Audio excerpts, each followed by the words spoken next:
يقدم الخداع والحب، تأليف فوزي البارودي، إخراج عاطف دوارة. طب ومستني ايه يا صلاح؟ ابعت له يا ابني، ابعت له كل اللي هو عاوزه على طول. ايوه بس ده طالب المره دي مبلغ كبير قوي. وماله يا حبيبي، ما هو من حقه، هو مش له نص المصنع وله كل اللي امي، ايه الكلام اللي حضرتك بتقوليه ده؟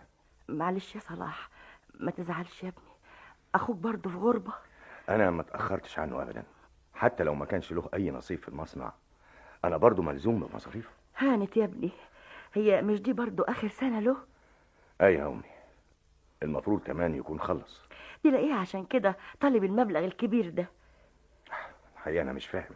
مش فاهم ازاي؟ طالبه عشان يجيب هدية كويسة لعروسته. عروسته؟ حاضر، على العموم انا هبعت له كل اللي هو عاوزه. وتقول له انه وحشني قوي قوي قوي. سلوى الفلوس وصلت. فلوس كده؟ طب هاتهم بقى. مين؟ هناء؟ سلوى فوق يا باشمهندس. طب عن اذنك. نصيبي كده. اسف يا هناء، دايما اغلط. الشبه اللي بينك وبين اختك عجيب. وانا اللي دايما اتحمل الغلط بتاعك ده. اسف يا ستي، ما هو انت بتلبسي لبسها وهي كمان بتلبس لبسك، مش معقول كده، حرام عليكم. كنت خليك غلطان المرة دي وانا كنت اجيب لك فساتين تانية. مش فاهم. كنت تفضل فاكرني سلوى لغاية اما اخد الفلوس منك. الفلوس؟ ايوه، مش كنت بتقول الفلوس وصلت؟ ده المبلغ الكبير اللي طلبته علشان ممدوح، انت برضو مصمم على الموضوع ده؟ طبعا. بس بابا كان بيقول. هناء ارجوكي، سلوى مراتي وانا المسؤول عنها. يا ممدوح ما تاخدش الموضوع بالحساسية دي. بس انا عندي فلوس كتير قوي يا هناء، انا ليا في مصر مصنع كبير قوي، والمبلغ اللي احتاجه ابعت يوصلني فورا. يا امي صدقيني بعت له فعلا الفلوس. طيب فين الحوالة؟ حواله؟ ايوه، الحوالة اللي بعت بيها الفلوس. لا، حضرتك مش واثقه في كلامي ولا ايه؟ هعمل ايه يا صلاح يا ابني؟ شهر فات دلوقتي من يوم ما طلب الفلوس وقلت لي انك بعتها له. يمكن اتاخر في الدراسه او هيعيد السنه دي كمان. لا، كفايه كده، ابعت له يرجع على طول. حاضر يا ست الحبايب، بس ما تزعليش نفسك. قلبي مش مطمن يا صلاح يا ابني، عايزه اشوف. اطمني حضرتك خالص، هو بخير ان شاء الله. صحيح يا صلاح، صحيح هو بخير. هو بعت لك تاني؟ هو في جواب بيوصل إلا لما حضرتك بتشوفيه؟ كل الجوابات هي بتوصل عندك الاول. امال قلت لي بتقول لي كده عشان تطمني بس، مش كده؟ لا ابدا، الكلام ده بقوله لك بصحيح. ده حتى لسه واحد كان راجع من هناك من اسبوع شاف ممدوح. ايوه يا ام. وما قلتليش ليه من ساعتها؟ صلاح، انت مخبي عني حاجه يا ابني؟ وانا اقدر يا ست الحبايب انتي؟ طب ده انا قدام حضرتك ببقى زي الكتاب المفتوح. امال ليه ما قلتليش لما اتقابلت مع الشخص ده؟ حضرتك عارفه بقى مشاكل المصنع على العموم انا اسف سامحيني. معلش يا ابني، بكره ممدوح يرجع ويساعدك باذن الله. اسمع يا صلاح يا حبيبي، مش تتشتر بقى كده وتختار لك عروسه عشان لما يرجع ممدوح افرح بيكم انتوا الاتنين. اعمل لك ايه؟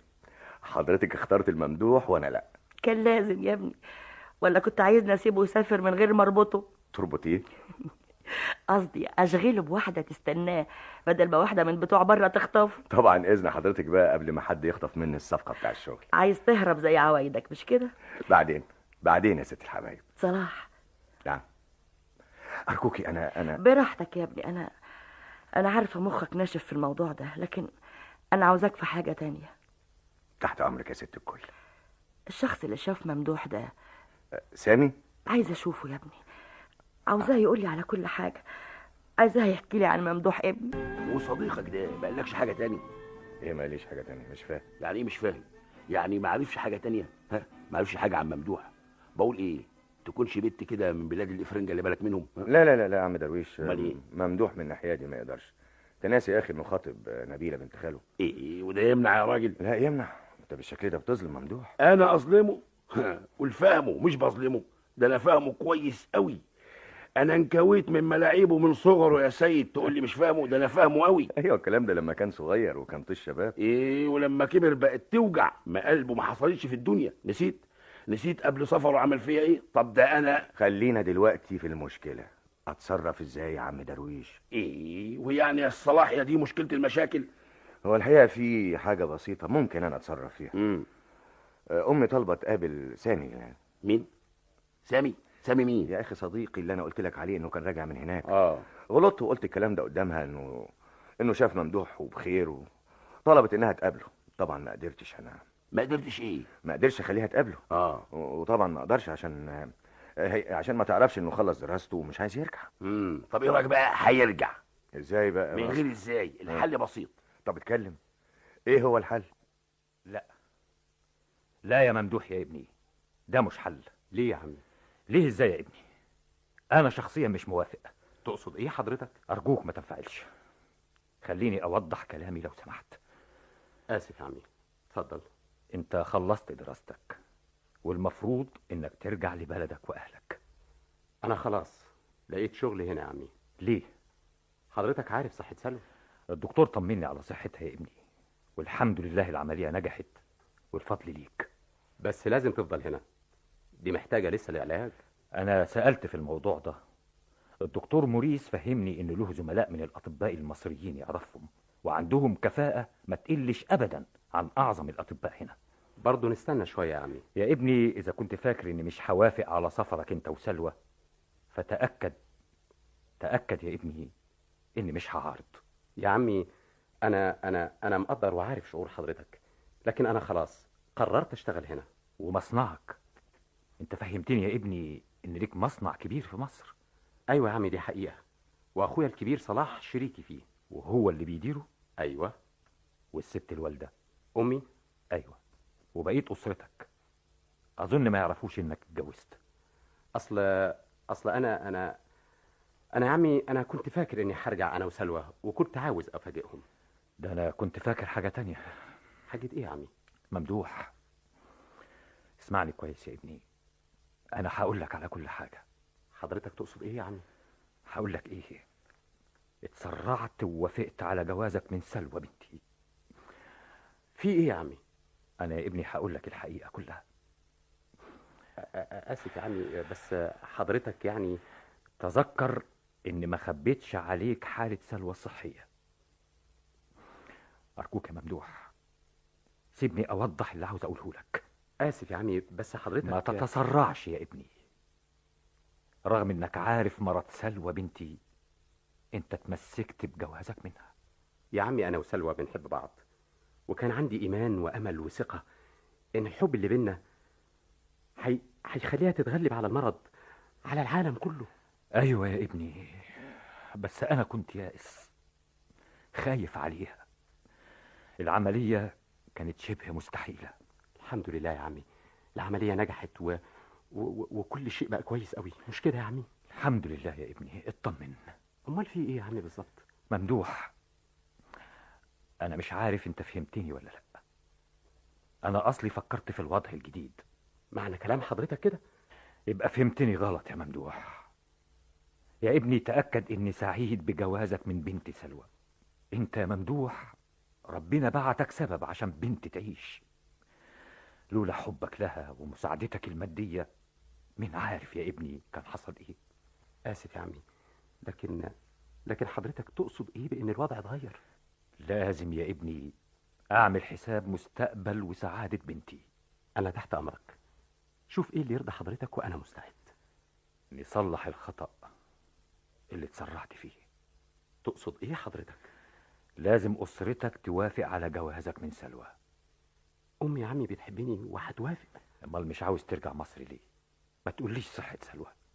صدقني يا عمي انا خايف على سلوى قوي. وسلوى عاوزة ترجع مصر. عاوزة ترجع؟ ايوه يا ابني، هي قالت لي كده.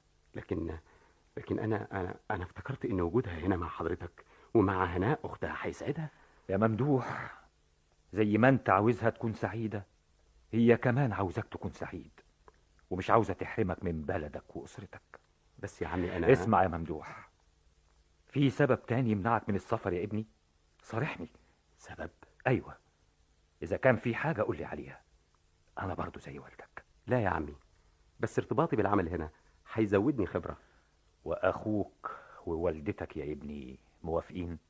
بصراحة أخويا كان بعت لي جواب عنيف شوية، ولسه بعت له الرد من يومين. اتسرعت برضو. أصله عرف إني خلصت دراسة وبيطلب مني أرجع، وإلا هيجي عشان يرجعني بالعافية، وبيهددني إنه هيمنع الفلوس وحاجات كده ما بقبلهاش. وقلت له في ردك على كل حاجة؟ يعني فهمته إنك اتجوزت مثلا؟ ما هو أنا رديت بس على جوابه وقلت له هفضل هنا على الأقل سنة ولا 2. عقدت الموضوع بالشكل ده ليه بس يا عمي؟ تفتكر إنهم هيوافقوا على تصرفك ده؟ أنا مش صغير. لكن طبعا يا ابني هتبعت تقول لهم إنك اتجوزت، ولا هتفضل مخبي عليهم؟ لا طبعا هبعت يا عمي. في الحالة دي والدتك هتحمل بنتي مسؤولية إنك هتعيش بعيد عنها، ومش هتسامحها أبدا.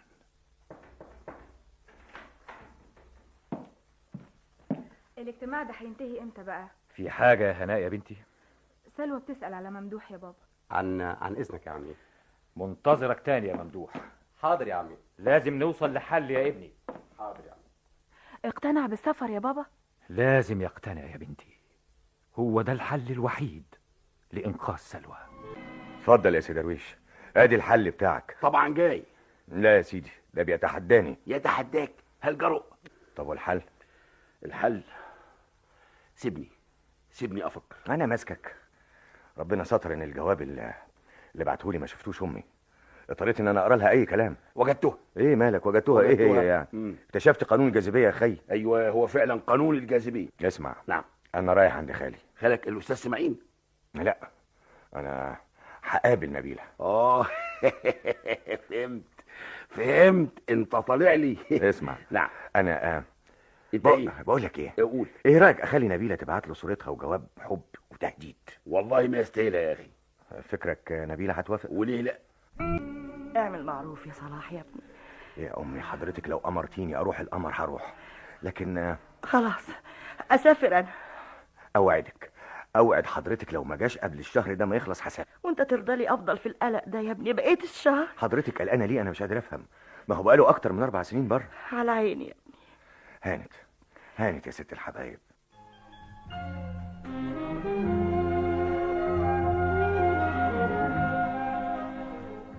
أعمل إيه يا هناء؟ عاوز رأيي؟ هناء، أنا بعتبرك زي أختي ورأيك يهمني. أخوك صلاح مش هيقدر يقنع والدتك. ومين يقنع صلاح نفسه؟ انت تبعت له.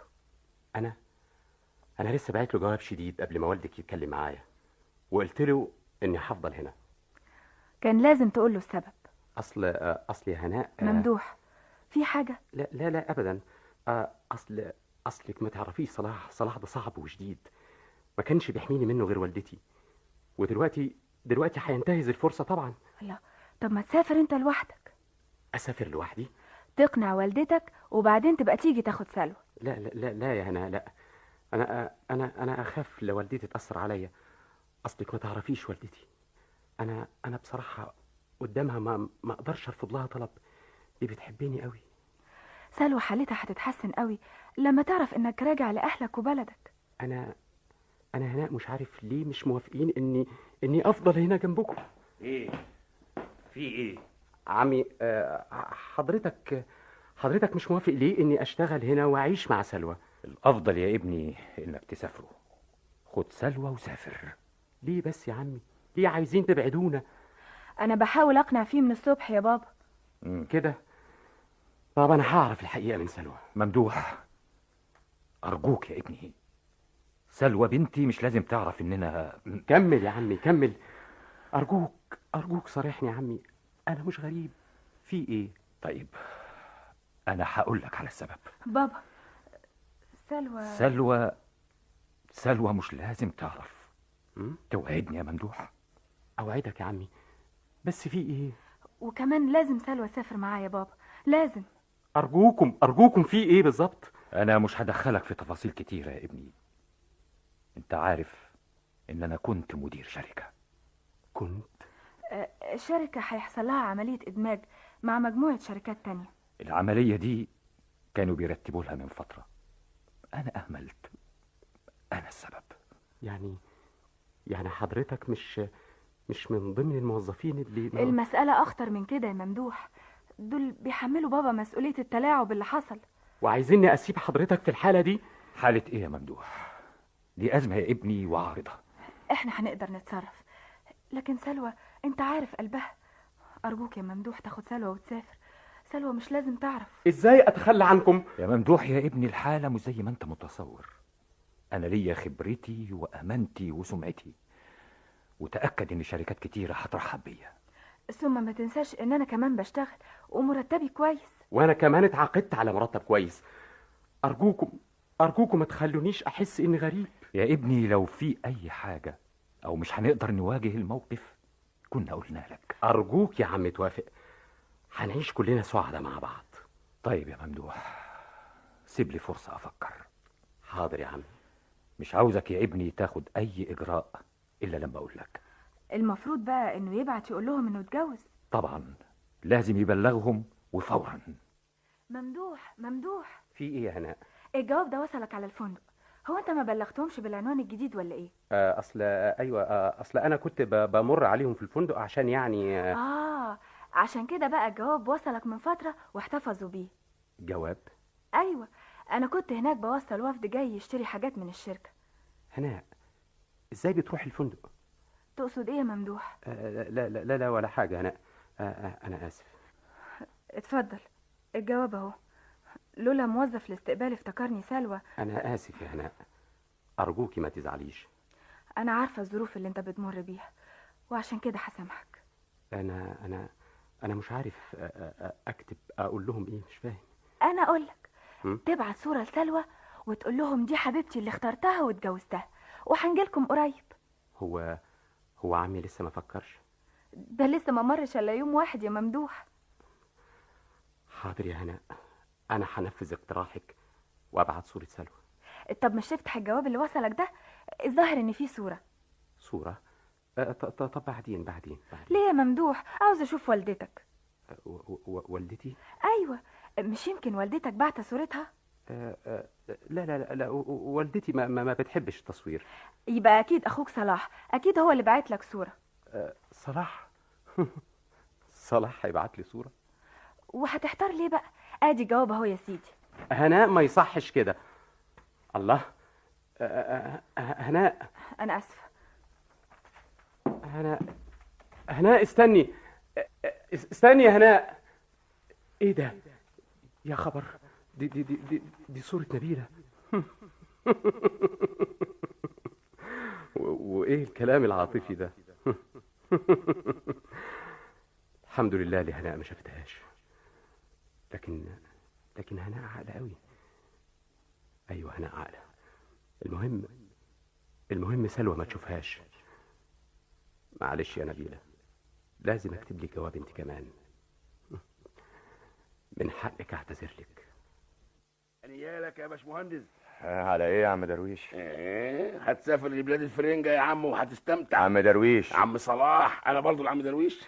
يا عيني، لو درويش اللي هيسافر. يا عيني يا سيدي. يا سلام يا سيدي، على الأمة احنا فيها. يلا سافر انت. اعوذ بالله، اسافر انا؟ انت عاوز الواد ممدوح يهزقني عالميا، مش كفايه هنا؟ والله اسمع يا عم درويش. نعم. انا مش عارف هتصرف معاه ازاي. انت قلت ايه؟ بقول لك مش عارف هتصرف معاه ازاي. بالشده، هذا الولد يحتاج لشده. ادخل.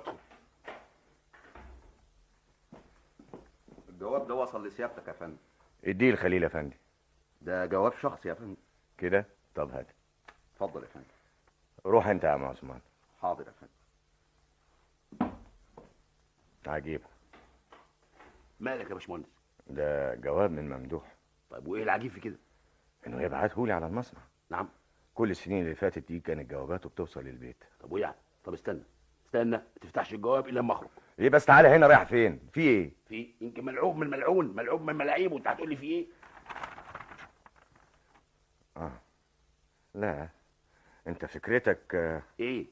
صلاح، الله مالك؟ مش ممكن ايه؟ ملعوب من الالاعيبه فعلا. قنبله. النجده. تعالى هنا، رايح فين؟ درويش. الله يا اخويا ابعد عني. يلا يا صلاح نقرا. تعالى كده، انت مجنون. خد ساتر يا راجل. تعالى هنا، دي قنبله من نوع تاني. تعالى. نعم. بقول لك قنبله من نوع تاني. مش فاهم. خد خد شوف، ما تخافش، دي صوره. نعم صوره على ضمانتك. ممدوح اتجوز. مين اتجوز؟ وادي صوره زوجته. ايه ده؟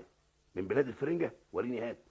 خد يا سيدي. الله يا عيني يا سيدي يا حلاوه. إيه سبحان ده؟ الخالق. ده وقته. طب روح قولي للوالده بقى. انت بتقول ايه يا درويش؟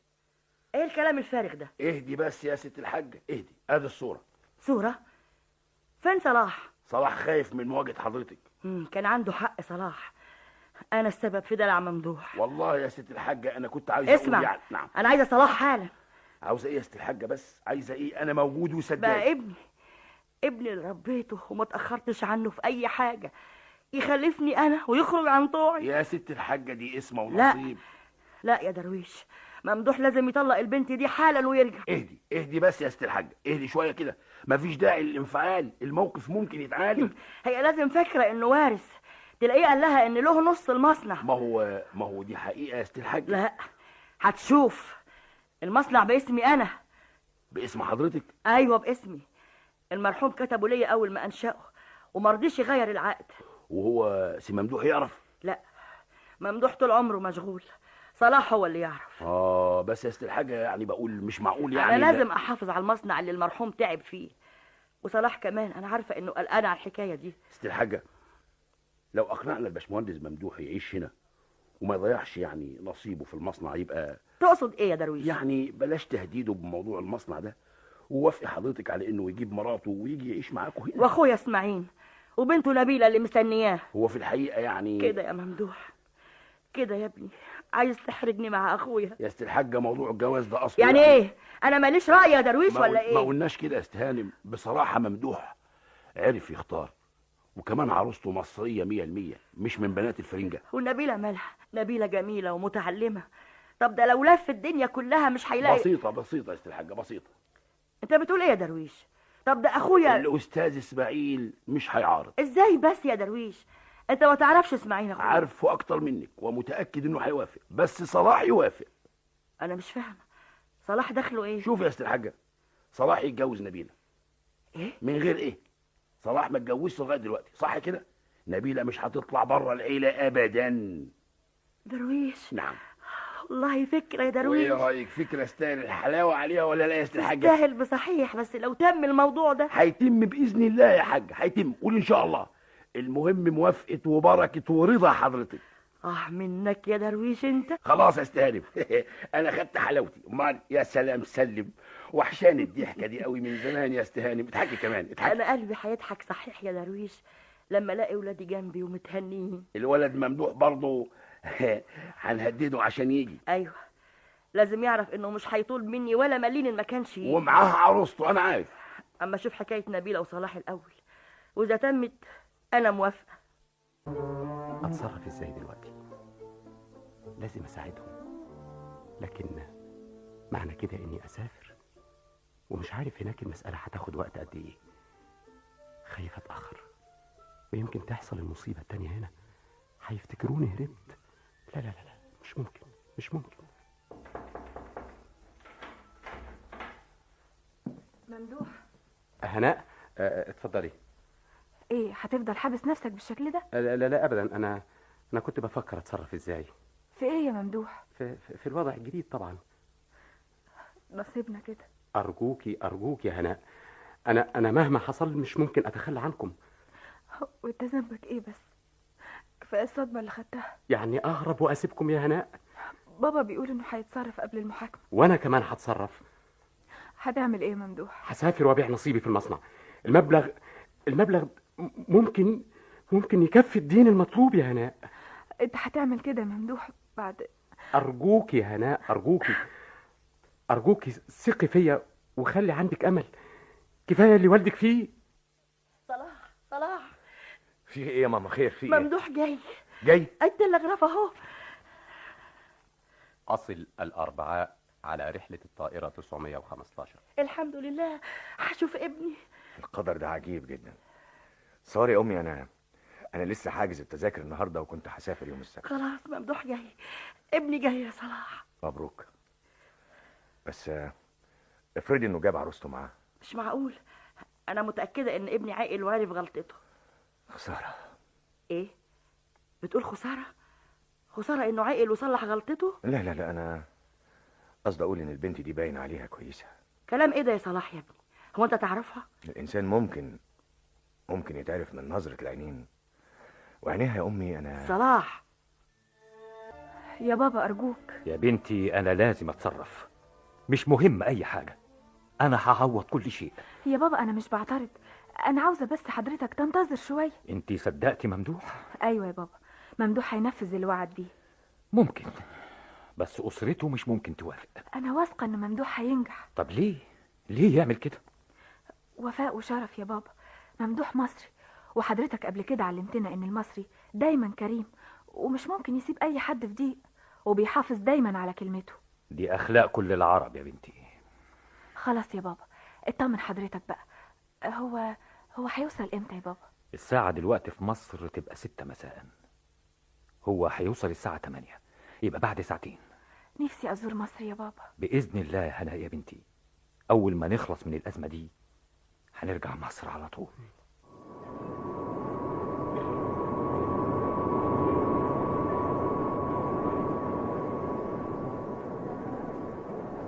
بقول يا باشمهندس، هي الطياره اتاخرت ليه؟ يلا يا عم درويش، تعال بسرعه. مالك يا باشمهندس، في ايه؟ الطياره اللي فيها ممدوح حصل فيها عطل. يا ساتر يا رب، مين قال؟ اسمع بس يا عم درويش، تعال هنا. الله. ايه؟ الله، هروح فين بس فهمني. بيقولوا انهم نقلوا المصابين للمستشفى. مصابين؟ ايوه ليه؟ يا اخي. الطياره يا سيدي الطياره نزلت اضطراري بدون عجل، حصل حادثه. عجل لطفك يا رب. اسمع امال. اسمع ايه؟ تعال هنا. لا، انا هروح المستشفى، انت تاخد تاكسي وتوصل على البيت على طول. انا مش ممكن ابلغ الست الحاجه بحاجه زي كده. اسمعني يا درويش، امي مش لازم تعرف اي حاجه، فاهم؟ طيب هقول لها ايه؟ الله، لما تسالني فين ممدوح اقول ايه؟ فهمني بس. قول لها اي حاجه، الطياره اتاخرت، اي حاجه. وانت يعني مش هتعوزني جنبك ولا ايه؟ لا لا لا، انت كل مهمتك انك تطمنها لغايه انا ماكي. طيب اروح انا. يا عم درويش، اسمع ما اقول لك، انا ما اعرفش ايه اللي حصل، ولازم الحق اوصل المستشفى. يعني انت متاكد ان ممدوح ضمن المصابين؟ ايوه. لطفك يا رب.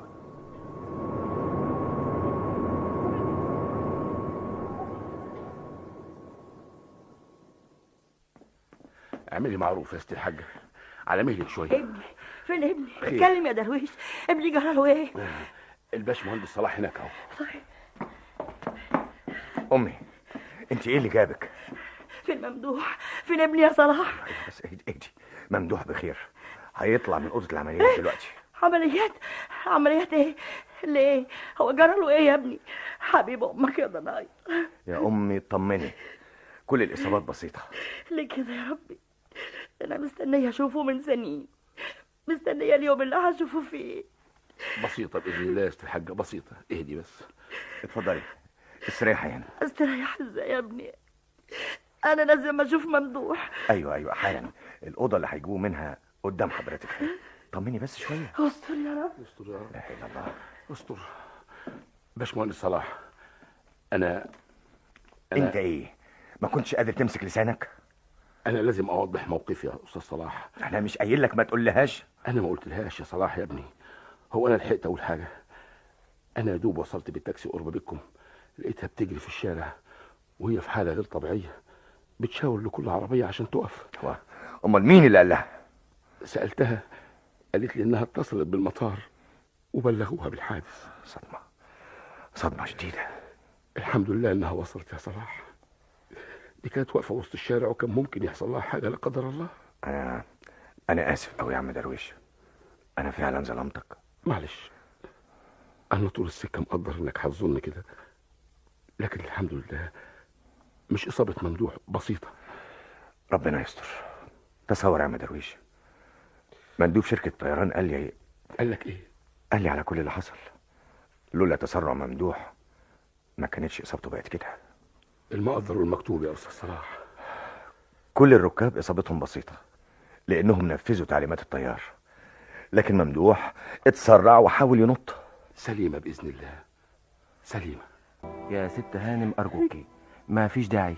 وبعدين امي، ممدوح قدامك والحمد لله. ممدوح رد عليا يا حبيبي. يا ست هانم المصاب لسه في غيبوبة ومش عايز أي دوشة أو إجهاد وإلا هتضطريني. لا لا خلاص هسكت يا دكتور. ماما سلوى. ممدوح يا حبيبي، أنا هو يا حبيبي، أنا جنبك أهو يا ممدوح. يا هانم ده كلام من تأثير البنج ومش هيرد على حضرتك. وبعدين يا باشمهندس هتضطريني أخلي الأوضة. حاضر يا دكتور. أمي أرجوك. حاضر هسكت أهو. صلاح سلوى شاكر. ماما فين سلوى عروسته؟ فينها يا ابني؟ أنا سألت شركة الطيران يا أمي، ما جاتش. يمكن يا ابني، يمكن التذكرة كانت باسمها ولا حاجة. أنا سألت يا أمي وطلعت على كشف الركاب، ما جاتش معاها خالص. ماما حبيبي، عشان خاطري لازم سلوى. حبيب أمك يا ابني. لو سمحت المريض تعبان. تعالي يا ممدوح. تعالي معايا. ممدوح. هو هيفوق امتى يا دكتور؟ احنا جنبه وحضراتكم تستريحوا بكره باذن الله. لا انا هفضل جنب ابني. يا هانم صدقيني ملوش لزوم وجود حضرتك. حاضر يا دكتور. امي ارجوكي تعالي. تعالي هنستناه بره. استاذ صلاح، مين سلوى دي؟ دي مراته يا دكتور. يستحسن تكون موجوده. صلاح ابعت تلغراف تيجي يا ابني، ابعت لها تلغراف. طيب تعالي بس حضرتك نتكلم بره. تعالي. خير؟ طمني اعمل معروف. طمني. الحمد لله يا عم درويش. ابعت تلغراف لسلوى تيجي يا ابني. يا ماما بقول ننتظر لغايه بكره. ليه يا ابني؟ يعني يكون ممدوح فاق من البنج ونعرف ايه اللي حصل منه. مهما يكون اللي حصل، حتى لو كان طلعها، ابعت لها تيجي عشان خاطر ممدوح. ابعت لها يا حبيبي. حاضر يا ست الحاجه، حاضر، هنعمل كل اللي انت عايزاه. يلا يا باشمهندس ابعت التلغراف، ثم وجود سلوى ذات الوجه الملائكي هيفيده. يلا يا صلاح، يلا عشان خاطري. حاضر يا امي، حاضر. بس مش حضرتك تروحي تستريحي دلوقتي؟ اسمع اللي بقول لك عليه يا صلاح. خليك انت مع ست الحاجه، خليك مع ست الحاجه وانا هبعت التلغراف. ايوه يا عم درويش، بس الدكتور قال اننا مش هنقدر نشوفه ولا هيفوق قبل بكره. انا برضو هفضل هنا. بس يا ست الحاجه يا ناس حرام عليكم، ده ابني يا ناس، ابني، ما تتعبوش نفسكم.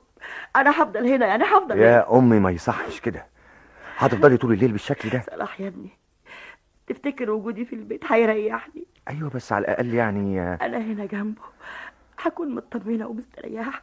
ارجوك تسيبني يا صلاح، ارجوك. تعال يا صلاح، اكتب التلغراف يا باشمهندس عشان ابعته انا. طيب اهدي امال ياما، عن اذنك. انا معايا ورقه اهو، خد اكتب التلغراف، اكتب. اصل انا ما اعرفش العنوان ولا اللغه الانجليزيه كمان. اكتب. انا معايا العنوان الجديد اهو، كاتبه في الجواب الاخراني بس. اطمن، انا هعرف ابعته، اطمن قوي. يلا اكتب بس، اكتب، خلينا الحق. اكتب، الوقت متاخر يا اخي. ايوه يا عم درويش، بس هنقول ايه في التلغراف؟ تقول ايه؟ تقول كلمتين مفيش غيرهم. احضري فورا.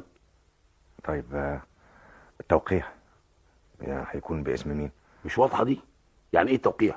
وبعدين يا عم درويش اعمل معروف، شغل مخك معايا. حاضر هشغله. اعذرني يا صلاح يا ابني، ممدوح اصله حقيقي صعبان عليا قوي.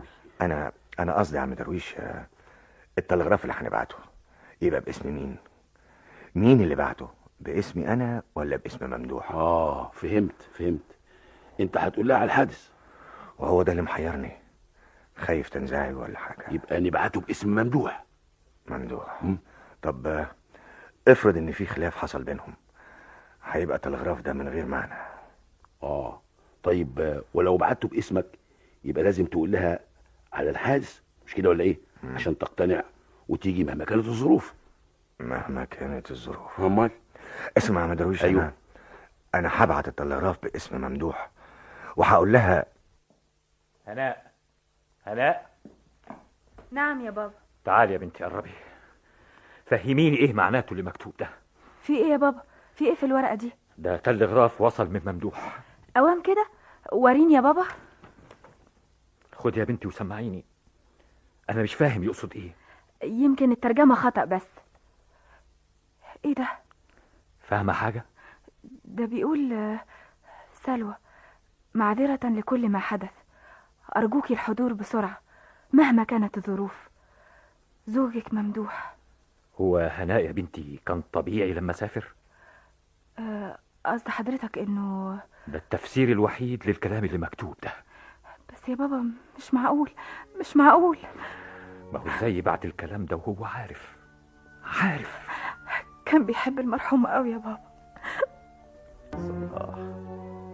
صلاح لازم سلوى وصتني. أنا سامع يا صلاح؟ سامع يا ابني؟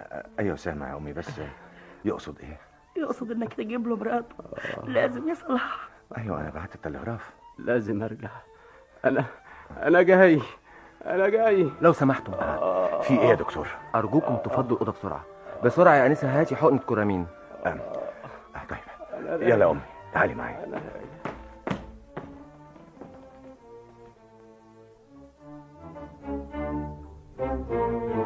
باشمهندس صلاح، افندم انا مش هخبي عليك، الحاله خطيره كده. ارجوك يا دكتور، اعمل كل جهدك. لو سيادتك محتاج اي معاونه من اي دكتور، من اي شخص، انا مستعد. يا باشمهندس، حاجه واحده ممكن تساعدنا. انا تحت امرك. اننا نخلص ممدوح من القلق والاضطراب النفسي الشديد اللي هو فيه. ازاي يا دكتور؟ لازم سلوى مراته تيجي. هتيجي ان شاء الله، هتيجي. ان شاء الله. انا حتى بنفسي اروح اجيبها. اتصرف، المهم بسرعه. يعني ايه يا دكتور؟ مش هخبي عليك، الحاله خطيره وكل شيء باراده الله. كده المسألة وضحت يا هناء. ايه رأيك يا بابا؟ لو كنت اقدر اسافر يا بنتي كنت سافرت، لكن انا ما هو يا بابا حضرتك ما قلتليش هتتصرف ازاي. مفيش قدامي غير اني ابعت لصلاح اقول له على الحقيقة. انا قصدي يا بابا موضوع التسوية اللي بينك وبين الشركة تم فيه ايه؟ اطمني يا هناء يا بابا، الموضوع ده لازم تنتهي منه. انا مش ساكت يا بنتي، بس دول بيطالبوني بمبلغ كبير قوي. بابا نبيع الفيلا. الفيلا؟ في ايه يا بابا؟ لا اصل ممدوح موضوعه شاغلني شوية، واخوه بيقول انه في حالة خطرة ولازم وجودك. وجودي انا؟ تقصد ايه يا بابا؟ يعني يا بنتي لو تسافري. اسافر بصفتي ايه؟ بلاش يا بنتي، بلاش يا بابا، انا ما اتاخرش ابدا عن مساعدة ممدوح، لكن وجودي يمكن يسبب له ازعاج. ليه يا هناء؟ قصدك يعني هتفكريه بالمرحومة عشان انت شبهها؟ يمكن يا بابا، لكن اللي انا خايفة منه اكتر ان وجودي هيفكر ممدوح بالوعد، وهو مش في حالة تسمح له بالنقاش مع اخوه والدته. طيب بس هنتصرف ازاي يا بنتي؟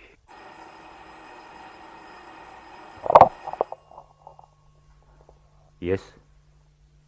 Yeah, it's me. Read it, please. Yes. Yes. Thank you. في ايه يا بابا؟ بابا دي برقية مستعجلة يا بنتي. طلعوا نمرة التليفون من الدليل واتصلوا بيا فيها ايه البرقية دي يا بابا؟ ممدوح يا هناء، البقية في حياتك. سلامتك ألف سلامة يا سي الحاجة. أنا والله درويش، أنا عايزة منك خدمة. أؤمر يا سي الحاجة. صلاح مش عايز يبعت لسلوى تاني ليه؟ بصراحة يا سي الحاجة، الست دي غلطانة. أيوة غلطانة. أنا على يدي بعتنا لها 3 تلغرافات. يمكن زعلانة لا ولا حاجة. لا يا سي الحاجة، مهما يكن أنا معاك. يمكن غلطانة، يمكن أي حاجة، بس دي مرات المرحوم. أنا نفسي أشوفها. ما هو يا استهانم أنا عشان خاطري يا درويش، أنا حاسة إن نهايتي قربت. بعد الشر عنك يا استهانم، ما تقوليش كده. أنا هبعت التلغراف. أيوة يا عم درويش، أنا مش متأخر، بس ما فيش بس، لازم تتصرف، لازم. دي ست الحاجة ستنا كلنا. الحقيقة ما فضلش غير طريقة واحدة. هتسافر؟ ما أقدرش يا عم درويش، أعصابي يمكن تخني. بعت لها تلغراف وما جاتش. امال هتعمل ايه؟ ابقى اقول لك ايه، انا هستدرجها. ازاي؟ هقولها تيجي عشان تستلم الميراث. طب ولما تيجي؟ انت فاكر ايه يا درويش؟ انا فعلا هديها حقها بس لما اتاكد. ايوه طيب ما دورتوش في اوراق المرحوم تكون في قسيمه طلاق ولا حاجه كده؟ المرحوم ما كانش جايب معاه حاجات كتير. يعني ما كانش ناوي يقعد. تقصد ايه؟ اقصد انه كان راجع تاني يعني، وفي الحاله دي يبقى ما كانش فيه انفصال يعني. معقول فعلا، بس ليه ما جاتش؟ يمكن مريضه، يمكن لها اي عذر، ثم ما يصحش نظلمها برضه. انا ما قلتش هظلمها، انا قلت هديها حقها. لا، ظلمتها مرتين.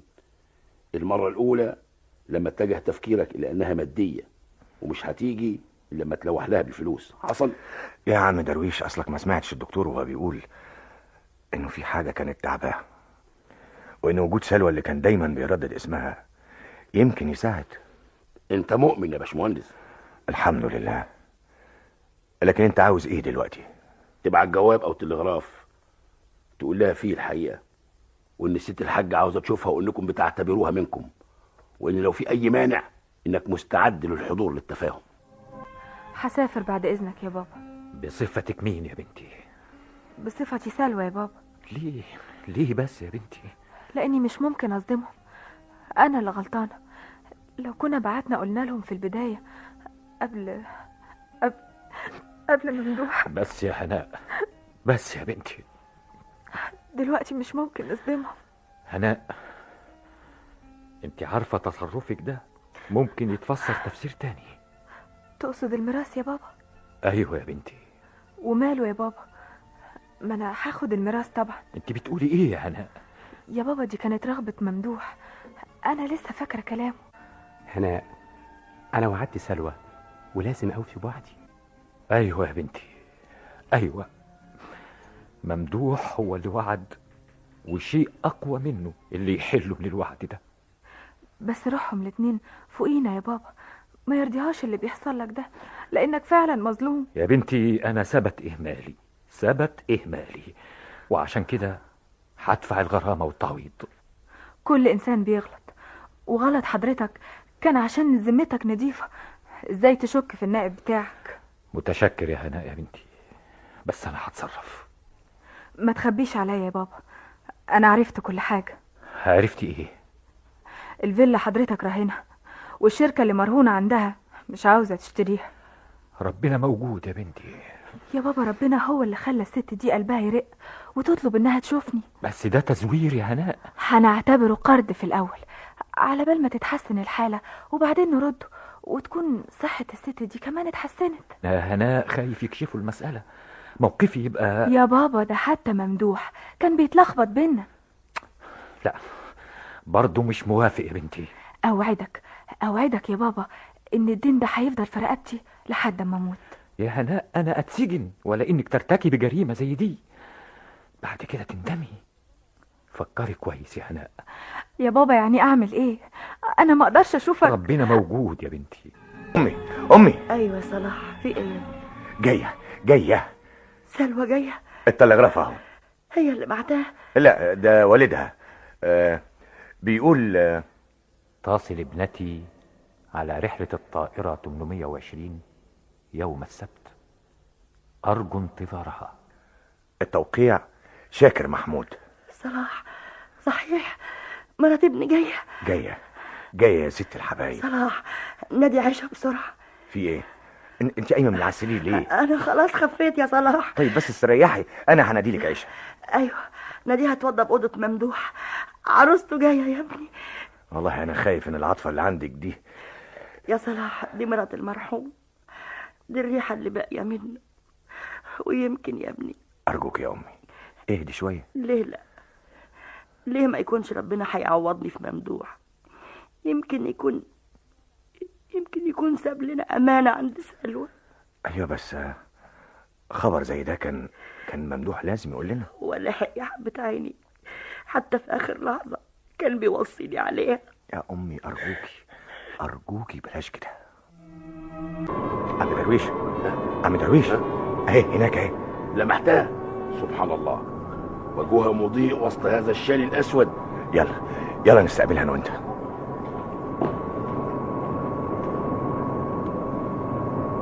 مدام سلوى. حضرتك الباشمهندس صلاح؟ ايوه يا هانم، الحمد لله على سلامتك. وانا عم درويش صديق العائله، وانا يعني اتفضلي يا فندم. الست الوالده عايزه تشوفك قوي.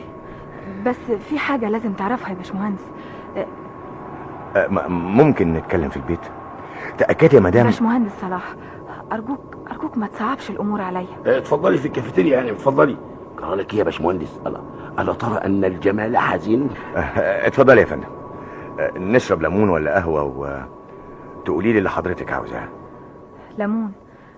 ليمون افضل، لانك هتحتاج للمشروب ده. قد كده الخبر مزعج؟ انا مش سلوى. نعم؟ سلوى اختي التوأم اتوفت قبل المرحوم ممدوح ما يجي مصر. سبحان الله، الخالق الناطق. انا مش فاهم. انا جايه عشان كده، ولازم اكون واضحه من الاول. انا هناء مش سلوى. ده ست الحاجه هتزعل قوي. غريبه. ايوه بس انا مش ممكن اعرض امي لصدمه تانية. اسفه، انا ممكن ارجع تاني وتقول لها اني ما جيتش خالص. ده مش ممكن. ارجوك يا مدام. انسه من فضلك. ارجوك يا انسه من فضلك. امي كانت تعبانه قوي. اول ما وصل لها التلغراف انك انت جايه، قامت من نفسها من السرير وبايديها بتشرف على ترتيب كل حاجه علشان ترحب بيكي. متشكره قوي. ولو سمحت يا مدام هنا، قصدي يا انسه هناء، انا بقول يعني الست الحاجه مش لازم يعني. تقصد ايه؟ نعم. اخدعها؟ اكذب عليها؟ لا ابدا، دي هتكون خدمه انسانيه، مش خدعه ولا كذب. ايوه، لا خدعه ولا كذب. ثم بعدين بقى هنقول لها على الحقيقه، بس بالتدريج، حبه حبه. الصراحه في البدايه افضل. مش ممكن يا انسه. يا انسه هناء، احنا نسيب الموضوع لتقديرك. مش فاهمه. عم درويش قصده يعني انك لما هتشوفي حاله امي يمكن تقدري ان خبر زي ده ممكن يأثر عليها قوي. اسفه، ما اقدرش. تقدريش؟ امال حضرتك اتفضلت وجيتي هنا ليه؟ ما كانش في داعي ابدا. مش كده يا باشمهندس. إيه؟ استنى يا عم درويش، انا عاوز اعرف ايه اللي جابك هنا. انا اعتقدت ان وجودي يعني اصل بابا. انسه هناء، من غير لف ولا دوران، انا مستعد ادفع الثمن. افندم؟ لا، الباشمهندس قصده يعني يدفع تكاليف السفر. بمعنى اصح، انا كل اللي عاوزه ان انا استغل الشبه اللي بينك وبين المرحومه. انا مستعد اعمل اي حاجه في سبيل لحظه سعاده واطمئنان لامي. ارجوك يا باشمهندس، انت كده بتهني. ايه انت بتعيطي؟ جرى ايه ده يا باشمهندس؟ اعمل ايه بس يا عم درويش؟ امي انت عارف كويس قوي انها. باشمهندس صلاح، هي حاله الوالده حالتها صعبه جدا. ايوه بس اي صدمه جديده ممكن. بس انا لازم ارجع، انا ما اقدرش اتاخر عن يومين. خلاص، اكيد هنلاقي طريقه. قصدك سبب للسفر مش لتأجيل السفر؟ اوعدك يا انسه، اوعدك اني هساعدك في السفر اول ما تطلبي. وانا قبلت ما دام وعدتني. تعالى يا صلاح، اقعد جنبي يا حبيبي. خير يا ست الحبايب؟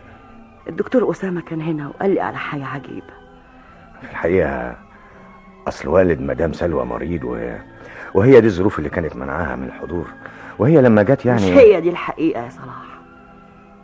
إيه؟ حضرتك عرفتي؟ أيوة، الدكتور بلغني. الدكتور بلغ حضرتك إنها سلوى لسه عذراء يا صلاح. أنا في إيه يا صلاح؟ الحقيقة دي مش سلوى، دي أختها التوأم هناء. أنت بتقول إيه يا ابني؟ دي سلوى وصورتها هي اللي بعتها المرحوم جنبي أهي. أيوة يا أمي، بس الشبه بينهم كبير قوي. أمال سلوى فين؟ عيانة؟ سلوى الباقية في حياتك. كبدي يا بنتي، متحملتش الصدمة. سلوى توفت قبل ما ممدوح ما. مش معقول، انت بتقول ايه يا ابني؟ هناء اول ما وصلت قالت لي على الحقيقة كلها. ليه ايه يا امي؟ صلاح، فاكر كلام المرحوم كان بيقصد ايه؟ ده كلام كان تحت تأثير البنج انا افتكرت قبل ما وبعدين يا أمي؟ ما كنتش انت موجود يا صلاح. كنت قاعدة جنب السرير لما فاق وشافني قال لي: صلاح، ماما، أرجوكم عشان خاطر سلوى. طب حضرتك فهمتي ايه؟ لازم ننفذ وصية المرحوم. ايوه انا مش فاهم. انت قلت لي قبل كده ان المرحوم كان ناوي يرجع هناك تاني. ايوه. ليه؟ مش عارف. انا بقى لازم اعرف هو كان عاوز ايه. ده كان بيتكلم عن مشروع بينه وبين بابا. وماله يا بنتي، نعمل المشروع. المشروع ده ايه يا انسه هناء؟ لا، ما هو خلاص بابا بعد الحادث يعني حط فلوسه في مشروع تاني. ليه كده بس؟ انسه هناء، ارجوكي اذا كان في اي حاجه وعد بيها ممدوح انا مستعد. ابدا ابدا. هناء، انا حبيتك قوي يا بنتي. وانا كمان يا ماما. انا اتحرمت من ماما وانا صغيره. انا كان نفسي يكون لي بنت، وهو ربنا رزقني باجمل بنت في الدنيا. طيب عن اذنكم انا رايح المصنع. باشمهندس صلاح، لو سمحت بعد اذنك يا ماما، انا لازم ارجع. بابا عيان. عايزه تسيبينا يا هناء؟ غصب عني يا ماما، غصب عني. يا صلاح اسمع اللي بقول لك عليه وهتشوف. يعني انت رايك كده؟ امال اتكل على الله. طب اسمع، انا مسافر. طيب مش تعرف رايها الاول؟ انا عارف رايها كويس. بتتكلم جد يا صلاح؟ يعني حصل بينكم كلام في الحب يعني؟ الحب مش محتاج لكلام عشان تلاحظه. الكلام ممكن اي ظروف تمنعه. ظروف؟ ايوه. في حاجه بتخلي نظره الحب في عينيها تروح ويحل محلها القلق والخوف. يا عيني يا سيدي، يا سلام، يا ريتني بفهم في العيون ونظراتها يا سيدي. اسمع يا عم درويش. ايوه سمعت. انا هسافر عشان اعرف الظروف دي ايه بالظبط. طيب هتقول لهم ايه؟ ابدا، هقول لهم ان انا مسافر اسكندريه في مأمورية عشان معدات المصنع. لكن يا بابا حضرتك ما قلتليش ازاي قدرت تسيب لندن. هفهمك بعدين يا هناء. المهم صلاح ووالدته منتظرين بره. انا موافقه يا بابا. الف مبروك يا هناء. صلاح شاب وشهم وكويس كويس قوي. فعلا يا بابا، انا سعيده قوي. طب ننادي عليهم بقى، خلينا نفرح. اعرف حاجه الاول يا بابا، الموضوع تم فيه ايه؟ مادام وافقتي على جوازك من صلاح يبقى اقولك. تقولي ايه؟ اصله كان محلفني اني ما اجيبلكيش خبر عن مساعدته ليا ابدا. صلاح؟ لكن ايه اللي عرفه يا بنت؟ قلب المحب. صلاح ست الحاجه. ايوه يا عم. الف مبروك يا ابني. تعالوا يا حبايبي، تعالوا في حضني، تعالوا. هناء، انا صلاح، انا بقى اللي اجيب المأذون. خلينا نفرح.